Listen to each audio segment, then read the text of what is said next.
this term called as sperm freezing, correct? So Absolutely. वो जो sperm freezing है, अब एक चीज आती है, ये चीज जब हम सोचते हैं कि मेल का जो sperm production होता है वो तो काफी abundance में होता है. अब females का ऐसा है कि once a month हुआ, एक ही हुआ month में, but male का तो it's too much. तो are there people who are going for these procedures for social reasons? Okay, number one, I want to break a myth over there which you just brought up. Okay.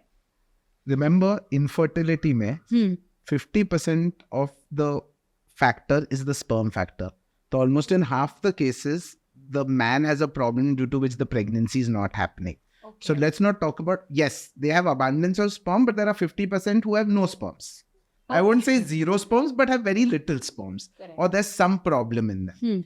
But yes, अगर हम sperm freezing के बारे में बात करते हैं, generally for social reasons, it's not done. क्योंकि male production of sperm happens till the age of 70. मतलब 70 की उम्र के तक होता है.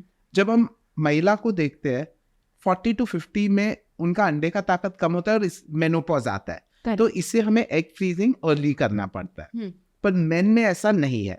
हाउएवर अभी थोड़ा सा रिसर्च आने लगा है कि जो कह रहा है कि अगर मैन का एज बढ़ जाए तो उसमें स्पर्म के डीएनए में इश्यूज हो सकते हैं जिसके वजह से बेबी को प्रॉब्लम्स हो सकते हैं. Okay. तो जैसे ये रिसर्च बढ़ेगा शायद for social reason sperm freezing में increase. Correct. At the same time sperm freezing is not as technically challenging as it is for women for egg freezing. Because somewhere हम women के अंदर से we are getting it out. And plus injections देने पड़ते हैं महिलाओं को. हाँ, correct. Men just have to give us the sample and we just have to freeze the sample.